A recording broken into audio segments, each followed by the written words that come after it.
एक बहुत प्रसिद्ध गीत था, कहीं देर ना हो जाए, कहीं देर ना हो जाए, मेरा मन घबराए रे, कहीं देर ना हो जाए। यह गीत इन दिनों कांग्रेसियों के खेमे पर बिल्कुल फिट बैठ रहा है।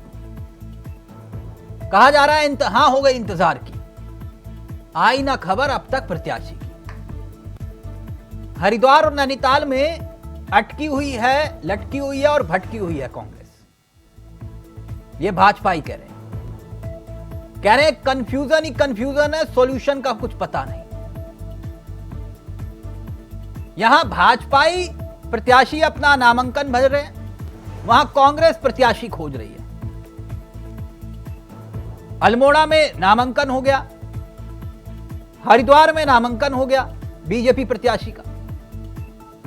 यहां कांग्रेस अभी यह नहीं तय कर पा रही उतारे तो उतारे किसे, यानी कंफ्यूजन ही कंफ्यूजन है। हरिद्वार में कंफ्यूजन है, नैनीताल में कंफ्यूजन है। हाई पावर कमेटी के पाले में गेंद चली गई, कहा कि मैलॉर्ड आला कमान आप खुद ही तय करो। वैसे अल्मोड़ा, टिहरी और पौड़ी कांग्रेस तय तो कर चुकी है चेहरा, अब उसको लेकर भी भाजपा ही कटाक्ष कर रहे हैं, कह रहे हैं वॉक ओवर दे दिया। जो चेहरे उतारे हैं वो चेहरे चुनाव लड़ने में सक्षम ही नहीं है। मगर अभी भी पेच क्यों फंसा है हरिद्वार में, नैनीताल में, आज इसी पर करेंगे चर्चा। हमारे साथ जुड़ेंगे मेहमान और जानेंगे अंदर की खबर। लेकिन पहले इस रिपोर्ट पर गौर फरमाएं और फिर रुक करेंगे अपने मेहमानों की तरफ।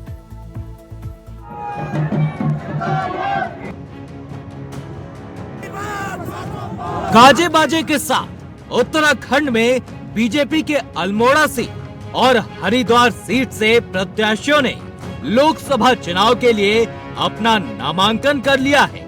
लेकिन कांग्रेस अभी भी दिल्ली दरबार में मंथन कर प्रत्याशियों की खोज में जुटी है। भाजपा का चुनावी अभियान जहां धरातल पर जनता को अपने साथ जोड़ रहा है, तो वहीं दूसरी तरफ कांग्रेस की चुनावी तैयारी आधी अधूरी ही नजर आ रही है, जिसको लेकर भाजपाई कटाक्ष कर रहे हैं। वहीं कांग्रेसी दम भर रहे हैं कि दुर्घटना से देर भली। दावा ये कि चुनावी तैयारी भले ही धीमी है, लेकिन कांग्रेस दमखम के साथ चुनाव लड़ेगी।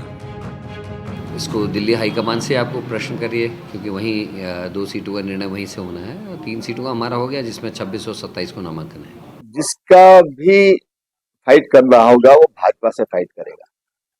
भाजपा बहुत मजबूत पार्टी है, भाजपा का संगठन तंत्र बहुत मजबूत है और भाजपा ऑलरेडी इतनी आगे बढ़ गई है कि बाकी सब पीछे पीछे दौड़ते चले जाएंगे और भाजपा अपने गंतव्य तक पहुंचेगी। उत्तराखंड में लोकसभा चुनाव का दंगल भले ही भाजपा कांग्रेस के बीच होता हुआ दिख रहा हो, लेकिन क्षेत्रीय दलों की मौजूदगी कई सीटों पर भाजपा और कांग्रेस दोनों के लिए चिंता का सबब बन रही है।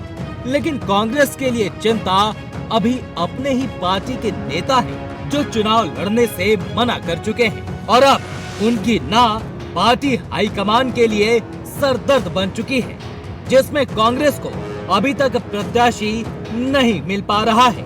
इंडिया वॉइस के लिए देहरादून से अभय कैंथुरा की रिपोर्ट।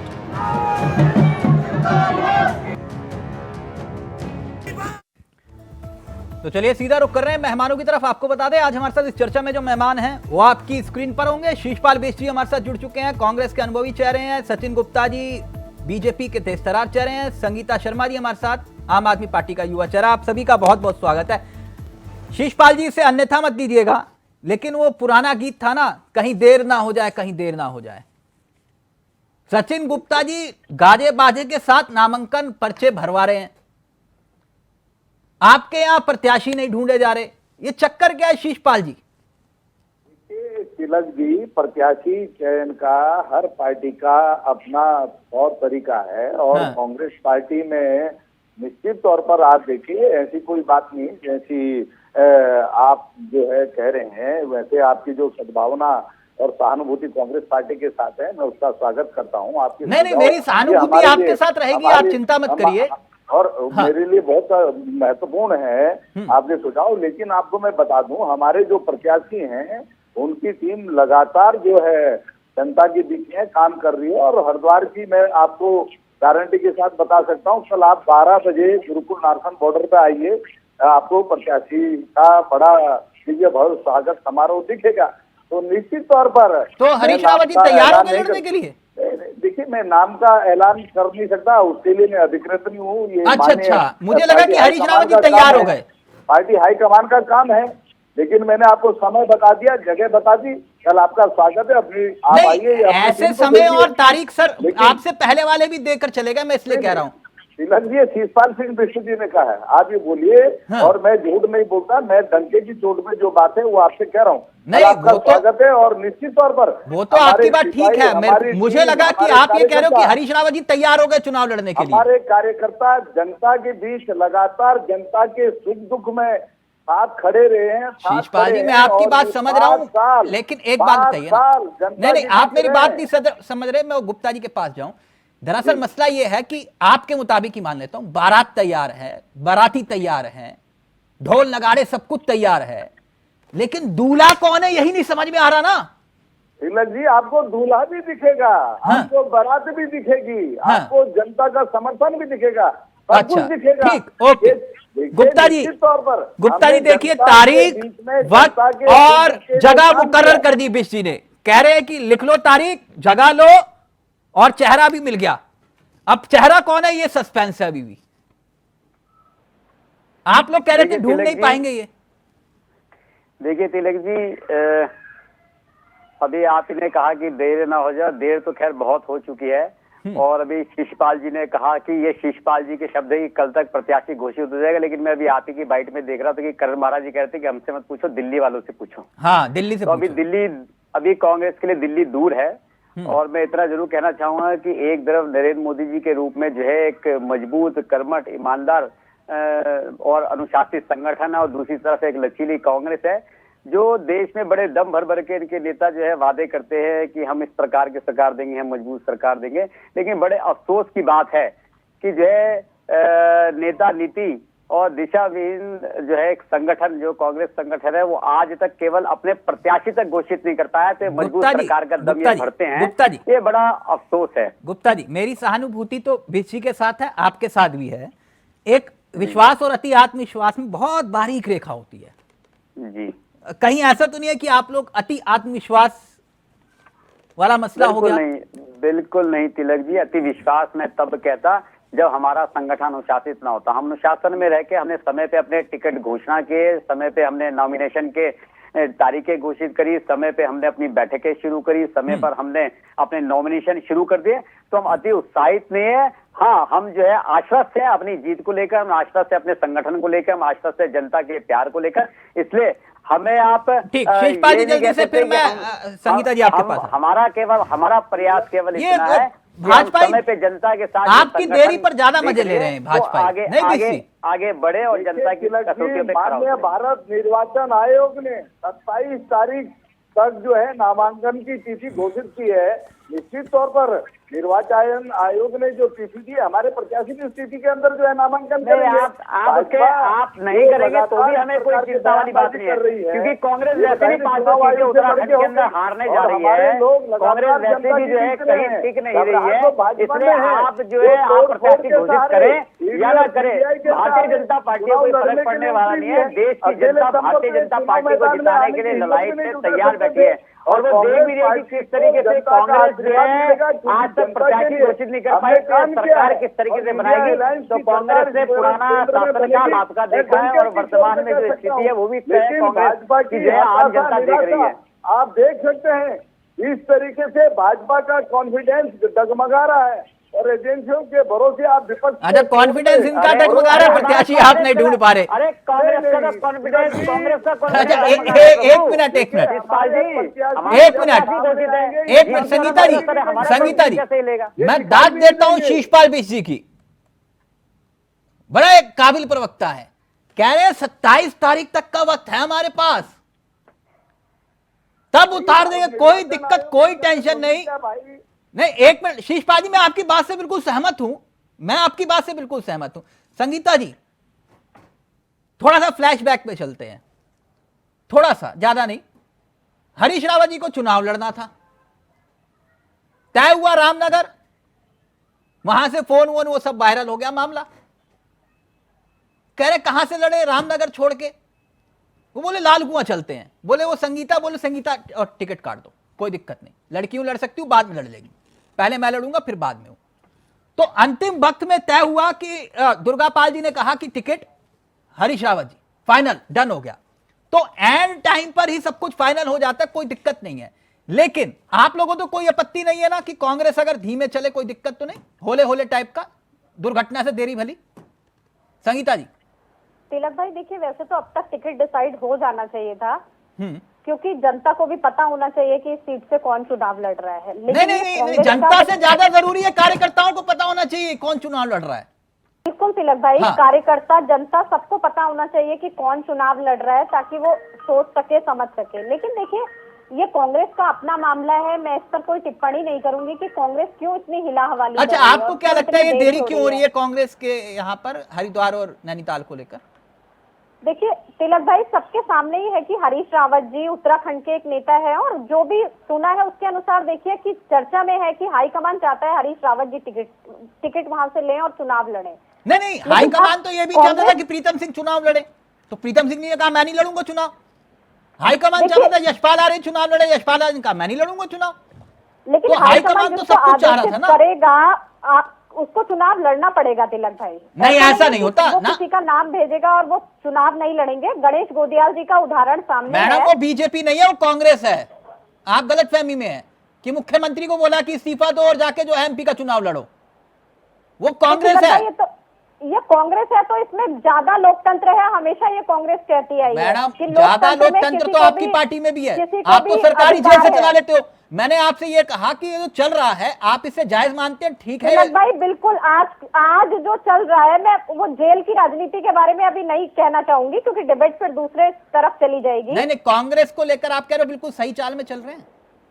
देखिए, मैं बिल्कुल, शीशपाल भाई यहाँ बैठे हुए हैं, मैं तो यही कहूंगी कि जल्दी से कैंडिडेट डिसाइड कीजिए, ताकि कार्यकर्ता वहाँ मेहनत कर सके। हाँ। और जो ये हिला हवाली हो रही है, ये हिला हवाली मत कीजिए, समय बहुत नजदीक है। क्योंकि समझ रहे बीसी आपके सहयोगी। अब वो बताइए, अब वो तो छोड़ चुके हैं कि भैया मैदान में आपके लिए डंडा और झंडा उठाएंगे, अब वो किसकी जिंदाबाद बोले, वो कंफ्यूज हैं। अब बताइए संगीता जी को जिंदाबाद बोले, किसकी बोले बताओ? तिलक जी, पंजे की जिंदाबाद बोलेंगे, जनता की जिंदाबाद बोलेंगे, किसान की जिंदाबाद बोलेंगे, अग्निवीर से पीड़ित नौजवान की जिंदाबाद बोलेंगे, अंकिता भंडारी प्रकरण में न्याय नहीं मिला है उसकी लड़ाई लड़ेंगे। बहुत से मुद्दे हैं, और निश्चित तौर पर जब मुद्दों की बात आती है तो भाजपा जो है इधर उधर बगले झाड़ने लगती है। संगीता जी पूछ रही है चेहरा कहाँ है, मैं नहीं पूछ रहा ना, गुप्ता जी पूछ रहे हैं। संगीता जी कह रही है क्या वजह है, वजह बता दो। आवाज उठाई होगी, संगीता जी जानना चाह रही है, वजह बता दो। संगीता जी तो मेरे परिवार का हिस्सा है, निश्चित तौर पर परिवार का जो फैसला होगा वो परिवार के साथ खड़ी होंगी। इस समय मोदी जो है तानाशाही के खिलाफ निश्चित तौर पर जो है लड़ाई लड़ेगी, और केवल भाषण करते चलकर और टीवी में बोल रहे हैं कांग्रेस की आदत है, लेकिन वास्तविक रूप में जो करना चाहिए वो शीशपाल जी मुझे लगता है कि कर नहीं पा रही है कांग्रेस। अच्छा गुप्ता जी एक बात बताइए, मैं शीशपाल जी की बात मान लूं, शीशपाल जी ये कह रहे हैं कि चेहरा तय हो जाएगा, बिल्कुल तय है जैसे मामला, बस उनकी हामी भर बाकी है, मतलब जिनको उतारना है वो हाँ बोल दे तो सब कुछ ओके है, चाहे पिता लड़े या पुत्र लड़े, XYZ जो भी लड़े, मतलब जो भी हो। शीशपाल जी मैंने जो भी जोड़ दिया, चलिए मैं इनकी बात मान भी गया। और फाइनली जिनका आप जिक्र करेंगे, तीनों प्रत्याशी ऐसे उतारे कि हमें वॉकओवर दे दिया। अगर हरीश रावत आ ही गए हरिद्वार से, फिर तो मुकाबला है रावत वर्सेस रावत, जैसे वहां टमटा वर्सेस टमटा हो जाएगा, फिर तो हरिद्वार में दाएं भी रावत बाएं भी रावत। तिलक जी, ये पहली बात, ये केंद्र का चुनाव है और सबकी धुरी में इस देश के यशस्वी प्रधानमंत्री हैं, एक मजबूत नेतृत्व है, एक ईमानदार नेतृत्व है। दूसरा जो है, हरीश रावत जी आए, चाहे हरीश रावत जी के पुत्र आए, चाहे वहां से कांग्रेस का कोई अन्य नेता है, कांग्रेस पार्टी अपनी जमीन खो चुकी है, जनता इनको नकार चुकी है और वर्तमान की स्थिति ये है कि वहां पर जिस तरीके से कांग्रेस उत्तराखंड में या देश में चुनाव लड़ी है, धड़े तो आपको लगता है अगर हरीश रावत आ जाए तो फाइट तगड़ी हो जाएगी? जो है, नहीं गुप्ता जी ईमानदारी से, अब ये ज्यादा नहीं ना, मैं बोल रहा हूँ आपको, अगर हरीश रावत जी को टिकट मिलता है तब भी भारतीय जनता पार्टी वहां पे जो है एक अच्छे जो है मार्जिन में चुनाव जीतने जा रही है। ऐसा होगा शीशपाल जी, या अन्य किसी आपके उत्तराखंड में सबसे बड़े नेता वो कह रहे हैं उतर जाए तब भी कोई फर्क नहीं पड़ेगा, हो सकती है निश्चित रूप से। कह रहे 5 लाख से हराएंगे हरीश रावत जी को। देखिए बिल्कुल निश्चित रूप से फाइट हो सकती है, लेकिन जो है कांग्रेस की प्रत्याशी है हरीश रावत जी, उनके बेटे बुरी तरह से हारने वाले हैं। जिस प्रकार से आज स्थिति है, कांग्रेस अपने प्रत्याशी को नहीं कर पा रही है, कांग्रेस अपने नेताओं के नाम बताने के लिए वहां पर तैयार नहीं है। कांग्रेस की स्थिति वहां पर इस तरीके से हो गई है कि जैसे जो है कोई छोटा आज जो है भारतीय जनता पार्टी को वहां कोई फर्क पड़ने वाला नहीं है। निश्चित रूप से भारतीय जनता पार्टी ऐतिहासिक मतों से जो है चुनाव जीतेगी। जनता बिल्कुल तैयार बैठी हुई है अपने नरेंद्र मोदी जी को तीसरी बार जो है प्रधानमंत्री के रूप में देखने के लिए, और अन्य जो है कोई भी प्रत्याशी वहां पर आ जाए, मुझे नहीं लगता है कि जो है भारतीय जनता पार्टी को टक्कर दे पाएगी। नहीं, आपको इतना कॉन्फिडेंस क्यों है? अगर हरीश रावत पहले भी तो वहां से चुनाव जीत चुके हैं। देखिए हरीश रावत जी बिल्कुल निश्चित रूप से वहां पे चुनाव जीत चुके हैं, लेकिन जो है आज वर्तमान में जो है देश में मोदी लहर है, आज देश के अंदर जो एक ईमानदार नेतृत्व की मांग है, आज देश के अंदर जो है जनता चाहती है कि हम नरेंद्र मोदी एक तरफ आप कह रहे हो कि हम जीत रहे हैं, दूसरी तरफ नेता उनके ले रहे हो आप। घर में बताइए कुछ छोड़ा नहीं आपने उनके। अगर कोई भारतीय जनता पार्टी से प्रभावित होकर, अपनी पार्टी की रीति नीति से शुभ होकर, अपनी पार्टी की विचारधारा को छोड़कर भारतीय जनता पार्टी पे आस्था रखता है और उसे लगता है कि भारतीय जनता पार्टी देश के विकास को आगे लेकर जा रही है और मैं भारतीय जनता पार्टी का सहयोगी बनना चाहता हूं, वो बात ठीक है, लेकिन जिन पे आप भ्रष्टाचार के आरोप लगाते हैं वही क्यों आपके साथ आते हैं? आप बताइए, राजेंद्र भंडारी जी की पत्नी के खिलाफ आपने क्या कैसे आरोप लगाए? नहीं, हमने अगर आरोप लगाया है तो राजेंद्र भंडारी जी पे तो कोई आरोप नहीं था, और राजेंद्र भंडारी जी आए तो राजेंद्र भंडारी जी को हमने टिकट तो नहीं दे दिया। अच्छा, मैं समझ गया आपकी बात। ना ये मसला वैसे ही है जैसे मधु कोड़ा और गीता कोड़ा वाला। राजेंद्र भंडारी नहीं, आप बिल्कुल सही कह रहे हो। भंडारी जी ने पार्टी के अंदर ज्वाइन किया तो उनका नहीं, गुप्ता जी ये मसला वही है, मधु कोड़ा और गीता कोड़ा वाला जैसा है वैसे ही आपने कहा ये पति भ्रष्टाचारी है, पत्नी थोड़ा भ्रष्टाचारी है। अब यहाँ कह रहे हो पत्नी भ्रष्टाचारी है, पति थोड़ा भ्रष्टाचारी है। ठीक है, ओके, मैं आपकी बात मान गया। संगीता जी, ये जो लड़ाई दिखाई दे रही है, आपको क्या लगता है कि सबसे जबरदस्त फाइट कहां देखने को मिलेगी 5 सीटों में? तिलक भाई, सभी जगह जबरदस्त फाइट ही होगी, क्योंकि अब जनता त्रस्त हो चुकी है उत्तराखंड की। आप देखिए कि किस तरह से आज देश का माहौल चल रहा है। जिन मोदी जी की ये बात कर रहे हैं, भ्रष्टाचार शब्द इनके मुंह से अच्छा नहीं लगता, क्योंकि इलेक्टोरल बॉन्ड का सच सबके सामने है कि किस तरह से इन्होंने चंदे का धंधा पूरे देश में चलाया हुआ है। तो ये भ्रष्टाचार की बात करें तो इनके मुंह से शोभा नहीं देता। एसबीआई को सर के बल खड़ा होना पड़ा और माननीय सुप्रीम कोर्ट के आदेश के बाद ये सच सामने आया, वरना तो बिल्कुल इनके रंग में रंगी हुई थी एसबीआई की, जिस तरह से सारी संस्थाएं रंगी हुई है। तो आप जनता देख रही है कि किस तरह से लोकतंत्र की हत्या की जा रही है। दिल्ली किसी का मुख्यमंत्री को गिरफ्तार करो, किसी बड़ी पार्टी का अकाउंट फ्रीज करो, यही इनका काम रह गया है। और अगर इनसे पूछो अंकिता भंडारी को न्याय क्यों नहीं मिला तो बात सही करनी। उत्तराखंड से पलायन क्यों हुआ तो नहीं बता पाएंगे। उत्तराखंड में बेरोजगारों को नौकरी क्यों नहीं मिली तो इनके मुंह में दही जम जाएगी। एक मिनट गुप्ता जी, उत्तराखंड पे रहते हैं ना, अभी दिल्ली नहीं, आप भी कांग्रेस के प्रदेश अध्यक्ष की तरह बोल दीजिए, बोले मुझसे क्यों पूछो, दिल्ली पूछो, आला कमान तय करेगा। लेकिन संगीता जी एक बात बताइए, आप लोग तो कार्यकर्ता हैं, नेता बैठते हैं बंद कमरे में, रणनीति तैयार करते हैं एसी ऑन करके और दरवाजा बंद।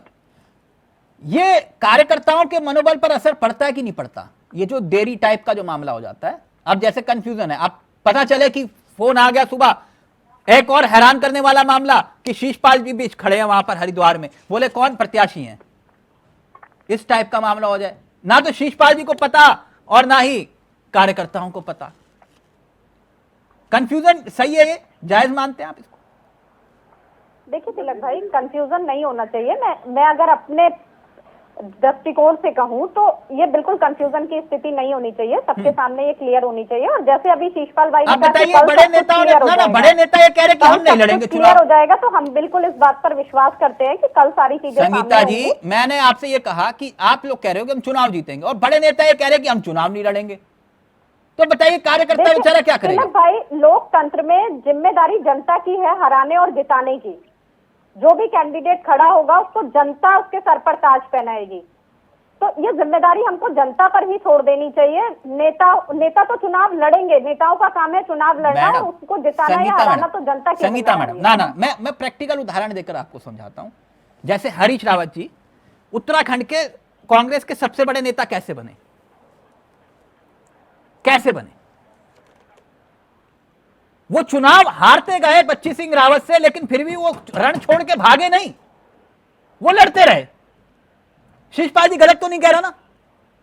वो रण छोड़ के नहीं भागे, और मुझे अभी भी मालूम है बाकी सारे रण छोड़ के भाग गए हो, लेकिन अभी भी हरीश रावत लड़ेंगे।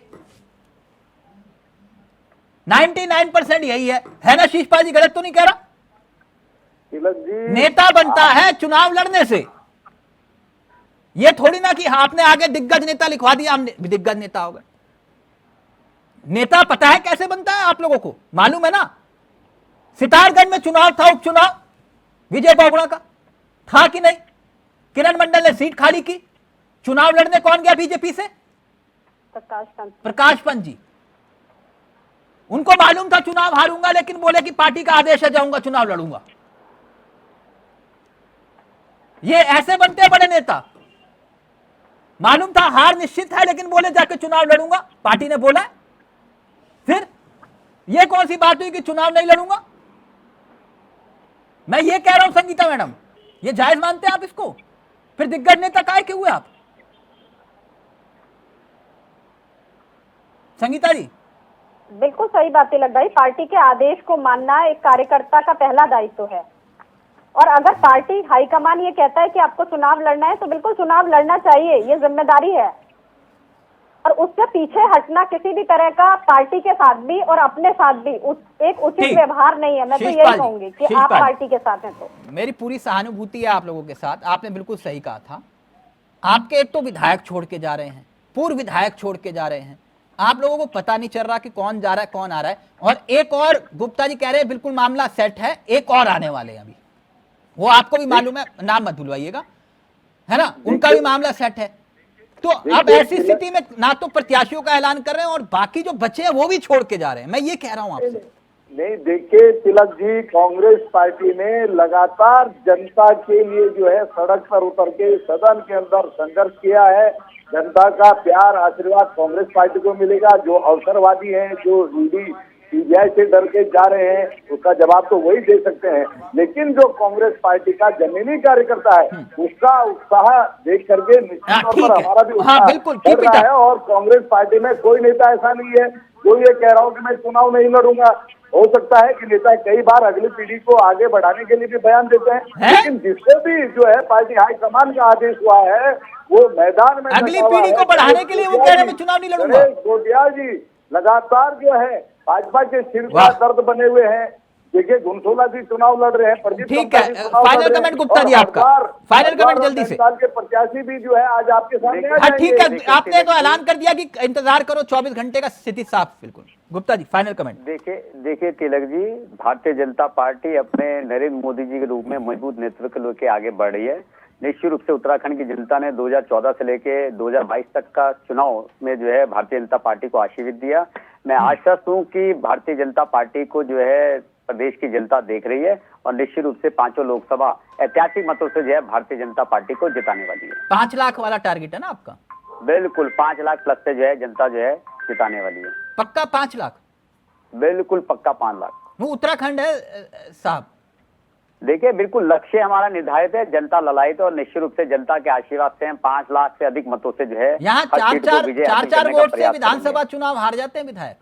बिल्कुल निश्चित रूप से होता होगा, लेकिन ये भी इतिहास है कि उत्तराखंड के अंदर 2-2, 3-3 लाख के वोटों से जो है लोकसभा हमने जीती है। वो चलिए भी ठीक जनता के दम पे जीती है। ठीक ठीक, आप सामने कह रहे हो 5 लाख वो प्रत्याशी तलाश रहे हैं, मामला आप देखते हैं जनता के पास है, जनता के दर की। थैंक यू सो मच, बहुत बहुत शुक्रिया शिषपाल जी, इंतजार रहेगा आपके फोन का और आपके ऐलान का। धन्यवाद, बहुत बहुत शुक्रिया संगीता जी आपका भी और गुप्ता जी आपका भी। तो कहीं देर ना हो जाए, कांग्रेसी कह रहे नहीं अभी इंतजार करिए, कभी भी ऐलान हो सकता है, यानी पिक्चर अभी बाकी है। नमस्कार, जय हिंद, जय भारत, जय उत्तराखंड।